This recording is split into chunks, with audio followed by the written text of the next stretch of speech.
Paz do Senhor, igreja.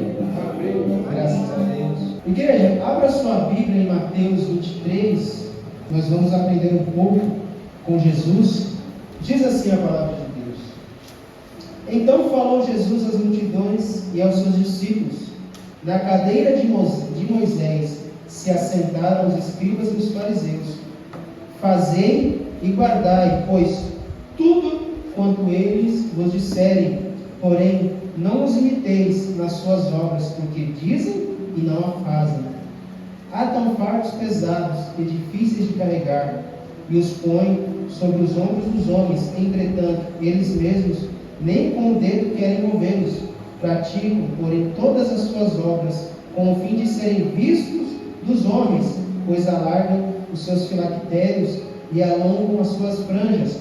Amam o primeiro lugar nos banquetes e as primeiras cadeiras nas sinagogas, as saudações nas praças e os serem chamados mestres pelos homens.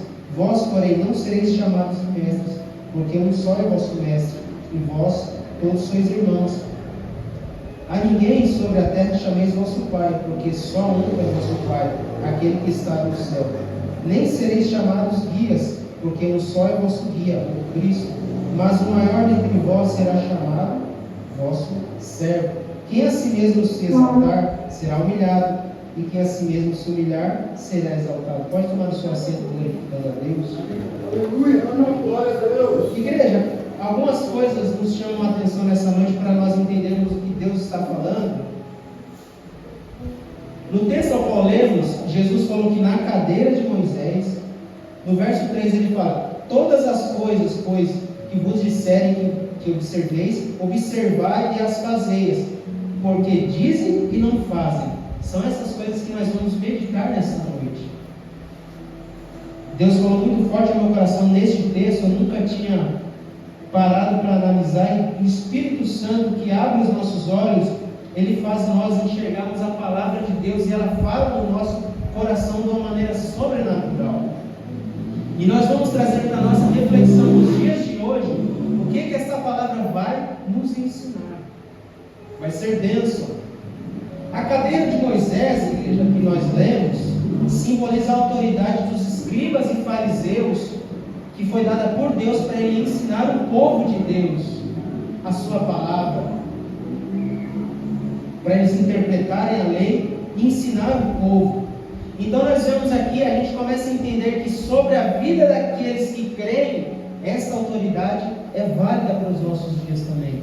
Sobre a minha vida, sobre a sua vida, está a autoridade do nome de Jesus. Às vezes a gente não se dá conta disso. Tem gente que não tem ideia da menção do poder que há na sua vida, porque sobre a vida dos que creem, esta autoridade está sobre a sua vida, está dentro de você, que é o próprio Espírito Santo de Deus.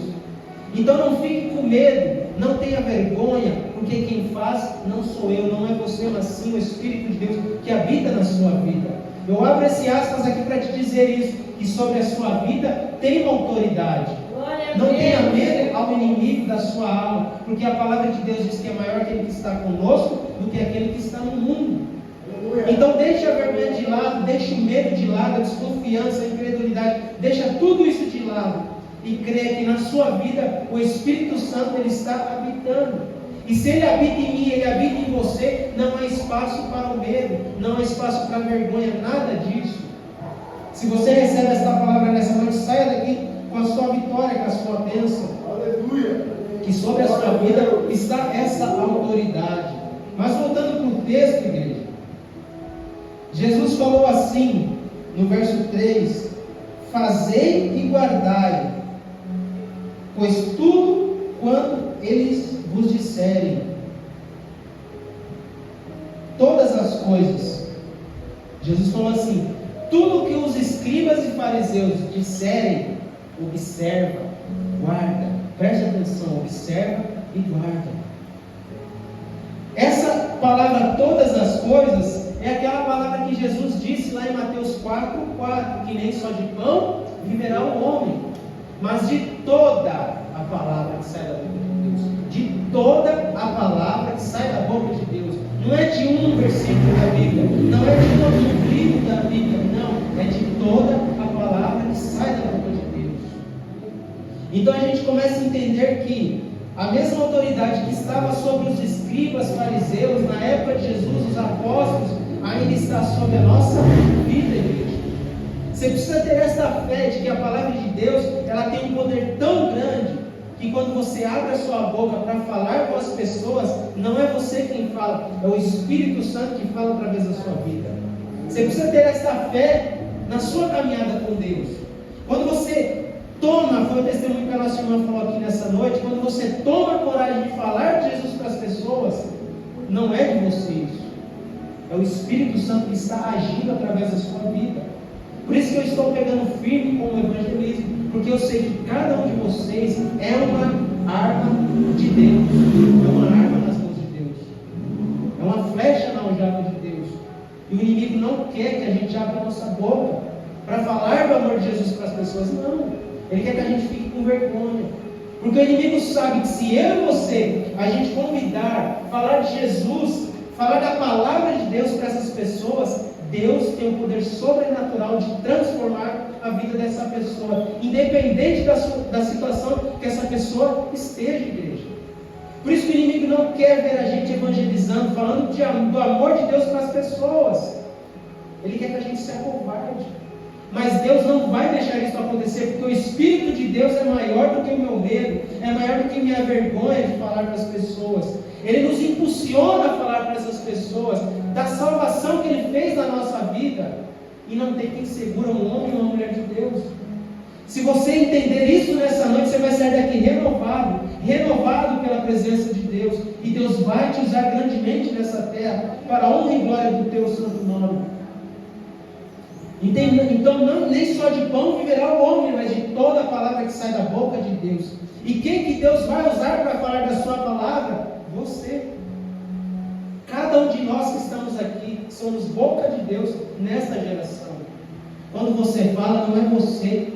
Quando você lança uma profecia que Deus vai salvar, que Deus vai libertar, a responsabilidade não é minha de fazer essa promessa se cumprir, mas é de Deus que está nos céus.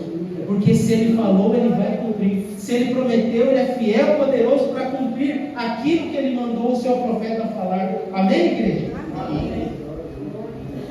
Dando sequência ao texto, Ele manda os discípulos observar e fazer tudo aquilo que os escribas e fariseus ensinavam. Lá em Mateus 7, 24 diz assim: todo aquele, pois, que escuta as minhas palavras e as pratica, assemelhá-lo-ei ao homem prudente que edificou a sua casa sobre a rocha. Então, muito mais importante do que eu estar querendo falar do amor de Jesus para todo mundo, primeiramente eu tenho que ser salvo. Eu tenho que estar com a minha casa edificada sobre a rocha. Porque a Bíblia diz que como que um cego pode guiar outro cego? Ambos cairão no mesmo buraco. Então, se eu sou cego espiritualmente, como eu vou guiar uma pessoa até os pés de Jesus? É lógico que Deus pode usar até o desviado para falar com alguém, mas que você venha entender nessa noite que eu tenho que ouvir, crer e pôr em prática, igreja. Este é o grande segredo da palavra de Deus, e Jesus falou isso a respeito dos fariseus: observai e fazer tudo o que Ele vos ensina. Quem está entendendo, diga amém. Amém.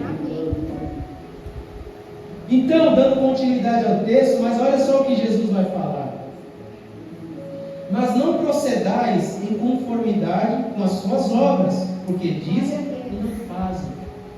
Aqui a gente começa a ver um grande problema naqueles mestres da lei. Eles ensinavam, mas não cumpriam, não faziam. E Jesus, que conhece o pensamento, o coração, não dá para enganar a Jesus, igreja. Eu sempre falo isso: o homem e a mulher, ele pode enganar quem ele quiser, porque eu não tenho a capacidade de ver dentro do seu coração, da sua mente.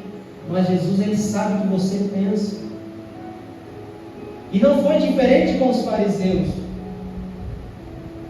Então eu começo a entender que eu posso ser especialista na Bíblia. Eu posso conhecer a Bíblia de Gênesis a Apocalipse. Eu posso saber tudo sobre a palavra de Deus. Mas se essa pessoa não praticar o que ela ensina, igreja, ela se torna um fingido. Infelizmente. E Jesus não quer que eu seja um fingido, um hipócrita, não. Eu sempre ao ler a Bíblia eu falo, Jesus, se eu não for conforme a tua palavra, se o que estiver escrito aqui não acontecer na minha vida, eu jamais vou pregar a tua palavra. Porque eu não quero ser um fingido, um hipócrita, de que ensina algo, mas eu mesmo não pratico. Foi o que aconteceu na época de Jesus. E o texto é bem claro nisso. Ele falou, não faça como os fariseus, que mostram que estão jejuando, mostram que estão orando, dizimavam até as pequenas coisas para serem reconhecidos pelos homens. Eles eram assim. Eles amavam os primeiros lugares nas sinagogas. Eles amavam ser reconhecidos pelos homens, igreja. É lógico que cada um tem seu reconhecimento nessa terra, mas no reino de Deus não funciona assim. Eu não posso querer almejar algo que não é meu. Eu não posso querer ser o primeiro da fila, querer ser o maior no reino de Deus. Não, isso não funciona desse jeito. É o que acontecia na época de Jesus com essas pessoas. Eles amavam ser aplaudidos pelos homens. O texto é bem claro. E Jesus fala, não é assim que vocês devem proceder.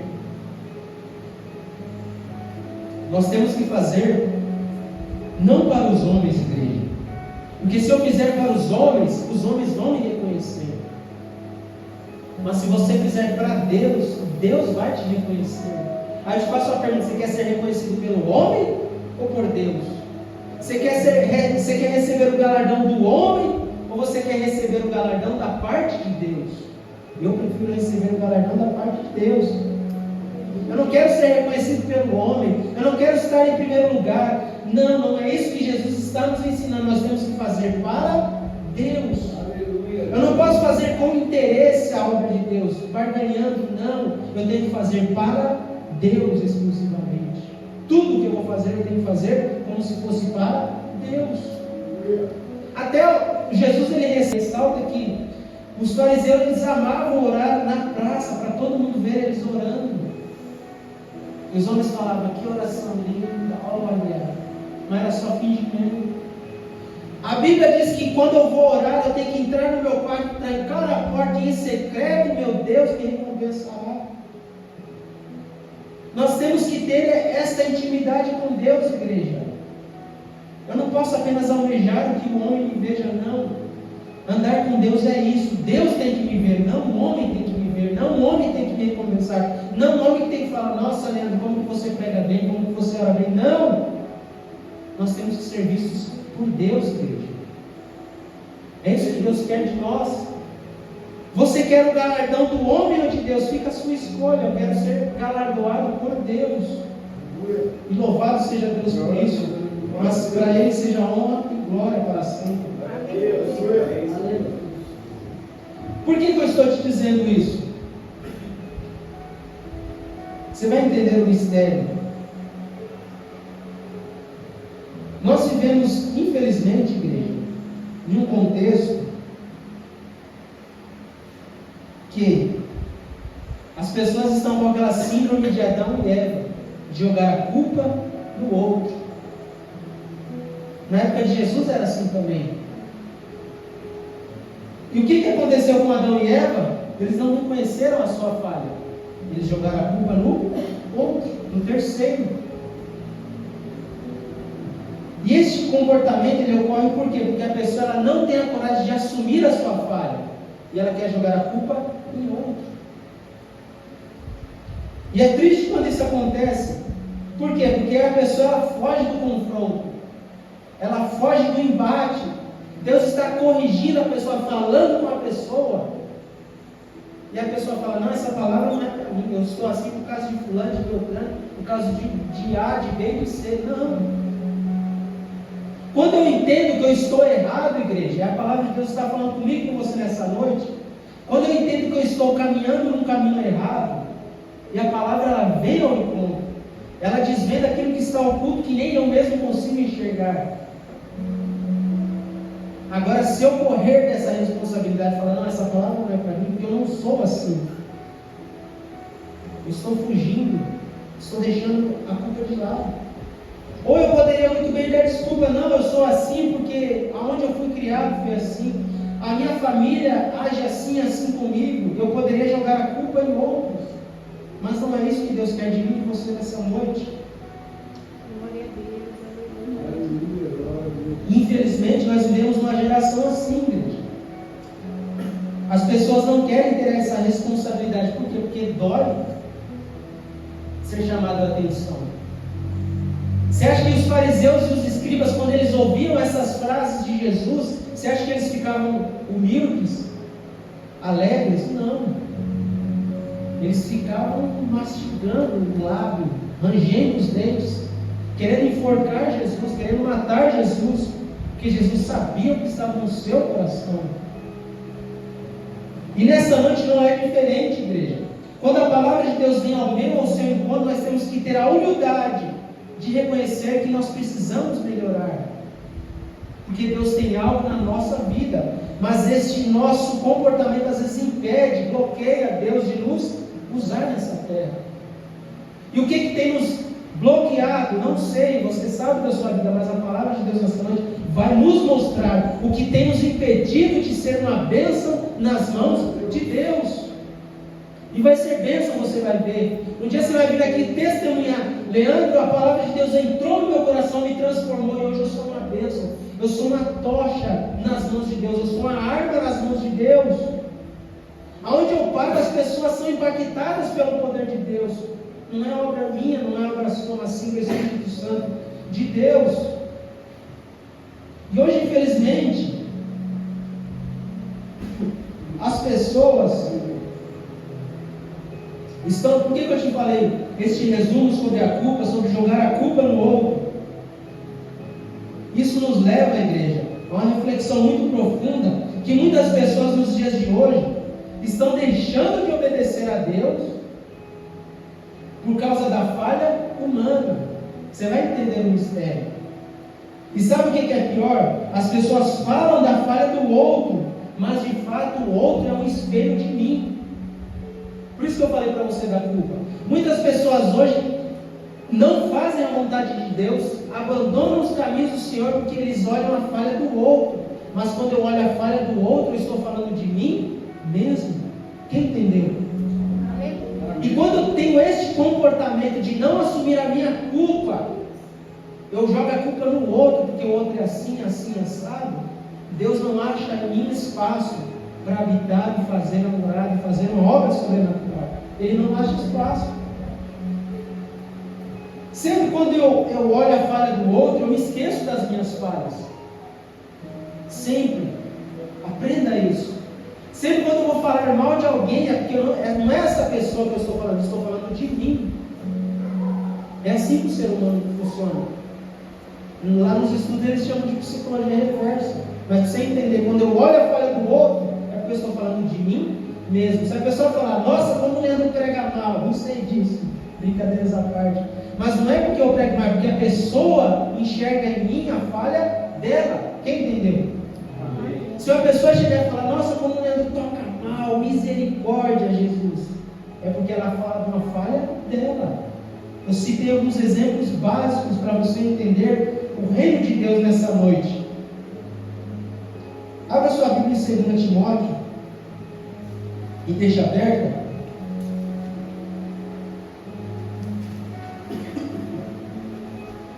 E qual que deve ser o nosso comportamento como cristãos, igreja?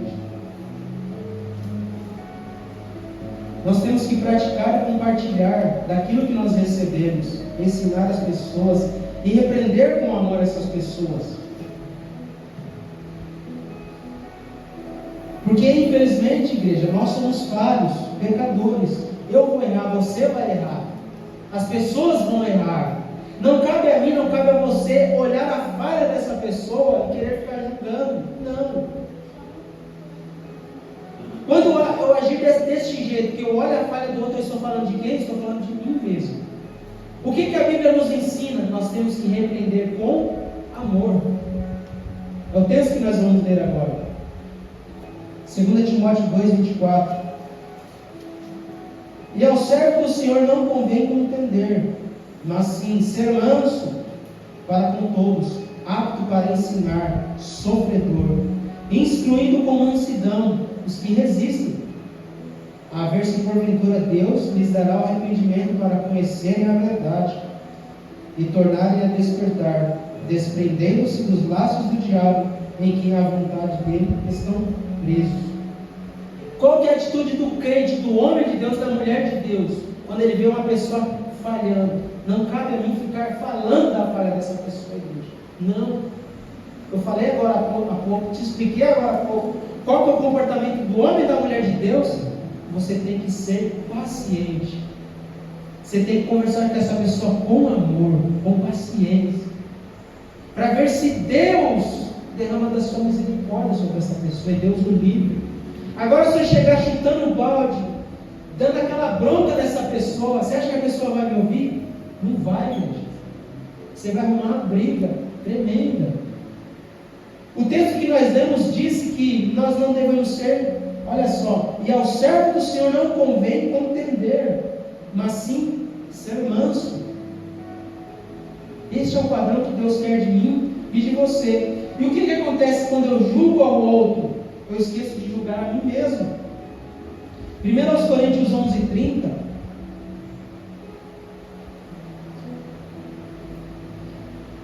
Por causa disto, há entre vós muitos fracos e doentes, e muitos que dormem. Porque se nós nos julgássemos a nós mesmos, não seríamos julgados. Mas, quando somos julgados, somos repreendidos pelo Senhor, para não sermos condenados com o mundo. Se julgássemos a nós mesmos, nós não seríamos julgados por ninguém. Então veja que, de tudo que eu te falei até agora, não cabe a mim julgar as pessoas, falar das falhas das pessoas. Não, igreja. Eu tenho que examinar primeiro a minha vida. Foi o texto que nós lemos. Porque se eu examino a mim mesmo, eu não vou ser julgado por Deus, eu não vou ser julgado pelas pessoas. Não, eu tenho que fazer um autoexame de mim mesmo, que é o texto que está lá em 1 Coríntios 11:28. Examine-se, pois, o homem a si mesmo, e assim coma deste pão e beba deste cálice. Eu sempre falo que a Santa Ceia é o único momento onde o crente está frente a frente com Deus. Não tem para onde ele correr, é Ele Deus. Só que se eu venho com o coração duro, jogando a culpa em A, jogando a culpa em B, jogando a culpa em C, não vai dar certo, não vai funcionar. Você vai entrar e sair da mesma maneira.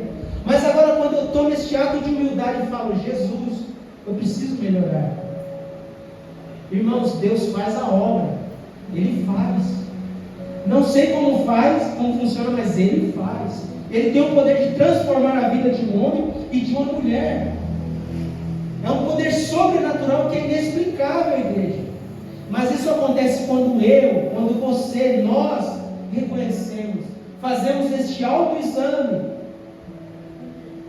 diariamente. Não é só no dia da ceia, não, é diariamente. Esse autoexame, igreja, é essencial na vida do filho e da filha de Deus. É essencial na nossa caminhada com Deus. Todos os dias eu tenho que orar a Deus e falar, Deus, de manhã eu perdi a cabeça lá na empresa, Jesus, falhei aqui, Pai. É um autoexame que você faz diariamente. Só assim nós vamos caminhar passo a passo com Jesus, diariamente. Eu tenho que ter isso em consciência. Quando eu faço isso, igreja, quando eu me autoexamino, Deus faz a obra na minha vida. Se todo cristão na terra agisse dessa maneira, nós não seríamos juízes uns dos outros, não, porque cada um iria fazer a sua parte, que é examinar a si mesmo. E um detalhe importante, a Bíblia ela vai mostrar a nossa fraqueza, as nossas falhas. Isso aconteceu com os escribas e fariseus. Mesmo eles sendo fingidos, Jesus falou, o que eles ensinam, aplica, pratica. Então a gente começa a entender que, mesmo que a palavra de Deus venha de uma pessoa com um testemunho não tão bom assim, a palavra de Deus não deixa de ser palavra de Deus. Jamais. Porque a palavra de Deus não depende da minha santidade, da sua santidade, da santidade de ninguém dessa terra. Porque afinal de contas ninguém é santo. Santo é um só que existe. Mas o seu sangue nos santifica, nos purifica. Se não fosse Jesus, igreja, nós não teríamos esse título de sermos chamados de santos, de justificados, filhos de Deus, filhas de Deus. Então nós só estamos aqui hoje porque Jesus nos resgatou das trevas para a luz. Aleluia. Mas voltando a falar aqui da palavra de Deus, a palavra de Deus ela continua sendo palavra de Deus, igreja, independente da pessoa que está falando. Por que eu estou te falando isso? Porque infelizmente nós vivemos uma época que as pessoas estão deixando de fazer a vontade de Deus porque olham a falha do homem. Aí as pessoas saem da igreja, não vêm à igreja, não dão crédito à palavra de Deus, porque ela olha quem está falando. Mas quando eu entendo que quando alguém está falando da palavra de Deus, a palavra de Deus, ela não depende do homem e da mulher, jamais, nunca dependeu e nunca vai depender, porque a palavra é de Deus, ela é o próprio Deus. A pessoa pode estar até em desacordo com a palavra de Deus, viver uma vida errada, mas a palavra de Deus é a palavra de Deus, igreja. Então não cabe a mim olhar a vida da pessoa que está pregando, que está falando lá fora. Não. Eu tenho que ter a humildade de falar, não, a palavra de Deus está sendo pregada. Não cabe a mim julgar essa pessoa. Amém, igreja? Amém. E o que Deus espera de nós hoje? Que nós sejamos humildes e que nós venhamos reconhecer que nós precisamos melhorar dia após dia. E diante dessa palavra que eu te ministrei nessa noite, que nós estamos ouvindo, o Espírito Santo quer de mim, de você, esta humildade. Para que aquilo que nós aprendemos nessa noite venha acontecer nas nossas vidas. Que eu não julgue mais. Fique de pé, eu quero estar orando em favor da sua vida. Feche os teus olhos. O Espírito Santo, através dessa palavra que foi ministrada, ela é bem clara, objetiva. Ele quer que nós venhamos nos arrepender dos nossos pecados, das nossas falhas, dos nossos julgamentos, de quantas e quantas vezes nós julgamos, nós olhamos para o fulano, para o beltrano, e nos esquecemos de olhar para nós, para dentro de nós. Feche seus olhos e ore com fé, para que o Espírito de Deus venha fazer a obra. Soberano Deus e eterno Pai, a sua palavra foi bem clara, bem objetiva aos nossos corações. Pai, nós não devemos olhar, ó Pai, para a falha de ninguém, julgar a ninguém, mas nós temos que examinar a nós mesmos, ó Pai. Nós temos que fazer um autoexame, pois só assim, ó Pai, nós seremos aperfeiçoados, ó Pai, dia após dia. Pai, que eu não venho olhar nem para a esquerda nem para a direita, que eu não venho olhar para o irmão nem para a irmã, para a sua falha. Não! Mas que eu venho olhar para as minhas falhas, ó Pai. E eu sei, eu reconheço, ó Pai, que do pó eu vim e ao pó eu retornarei. E quem sou eu, quem somos nós diante de um Deus tão santo, perfeito, que é o Senhor? Em nome de Jesus eu te peço, ó Pai, que nessa noite teu Espírito Santo venha habitar em nós, que a tua palavra venha habitar abundantemente dentro dos nossos corações, e que o Senhor venha fazer a obra. Entra com a libertação, entra com a cura. Pai amado, transforma as nossas vidas pelo poder da tua palavra, pelo poder do Espírito Santo de Deus.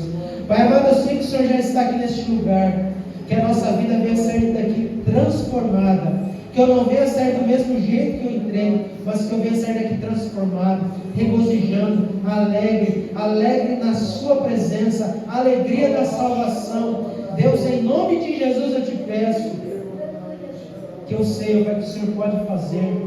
Por isso que eu te peço em nome do Senhor Jesus, derrama, Pai, do teu Espírito Santo sobre nós, que nós venhamos abrir, ó Pai, nosso coração neste instante, e que nós venhamos reconhecer, ó Pai, que o Senhor reina para sempre. É o que eu te peço em nome de Jesus, e que essa palavra que foi ministrada venha entrar no meu coração, nos nossos corações, e que ela produza o resultado para o qual foi enviada. E eu sei que ela não vai voltar vazia, mas ela já está produzindo resultado em todos os nossos corações. Eu creio no poder da Tua palavra, no poder do Teu Espírito Santo, e oro assim juntamente com a igreja, em nome de Jesus e para a glória de Deus. Quem cresce, diga amém, Jesus. Pode